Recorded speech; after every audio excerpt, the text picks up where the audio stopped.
When I think about self care, it's much more than a spa treatment. It's not a vacation or retail therapy. And I think a lot of us have started to understand that now.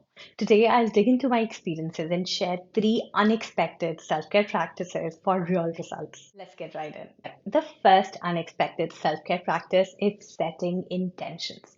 Think of this practice as a way to proclaim what your intent is. I find intention setting to be extremely powerful because it helps you gain clarity within yourself about your goals and aspirations. You won't truly be able to proclaim anything if you're doubtful about it.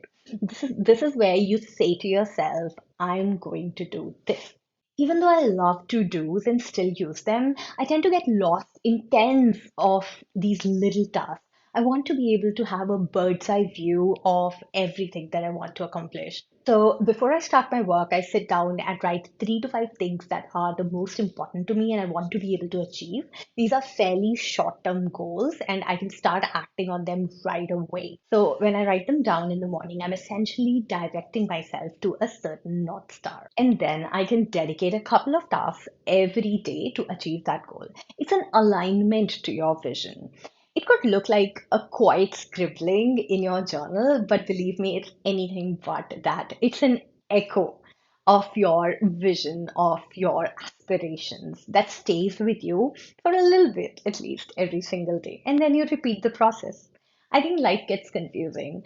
So, setting intentions and gaining clarity has to be an important part of your self care routine. Another self care practice is to set boundaries. Now, how is setting boundaries an act of self care? I think boundaries are all about where you stand with respect to people and situations. What are your limits for yourself and others? Whether it's your work, sleep routine, or certain disrespectful behavior directed towards you, when you set clear boundaries, you're drawing a clear line between what you will and won't tolerate. It can help you prevent emotional exhaustion, burnout, and resentment. Now, it's not just important to set clear boundaries, but also to communicate them. Tell others what your boundaries are clearly. For me, boundary setting is also about how much nonsense can I take from my own self. When you have a tendency to ruminate, you could easily get pulled into this mentally, emotionally draining self talk. And so, using methods like self awareness exercises and timeout can actually help you snap back into the reality. It helps you manage your emotions and energy and prioritize them for things that actually matter to you. There have been times when I chose to share space with energy vampires, and other times when I have walked away. It's hard because there aren't specific rules here. You've got to take a look at it all and find that delicate balance for yourself. It's only you who can do that for yourself. So look at protecting your energy as an act of self care. Moving on, holding yourself accountable. Now, this one might seem nothing like self care at all, but believe me, it's essential to it.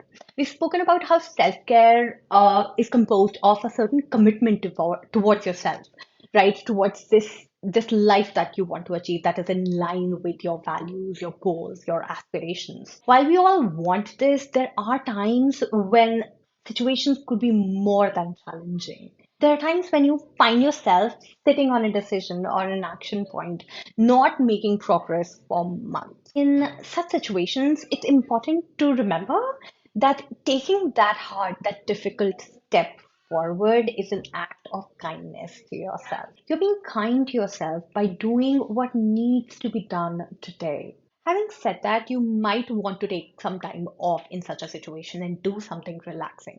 But it's also important to understand that it's just a band aid, and you will eventually have to look at the bigger problem and take some tough decisions if it comes to that.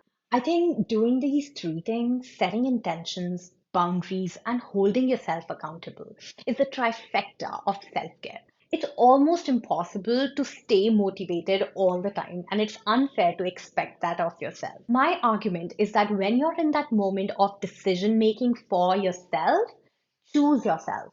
Choose to make that hard decision. Choose to set healthy boundaries and choose to write down your intentions for the day, which can push you to get closer to being a nicely cared for person. If you enjoyed the video, like and subscribe.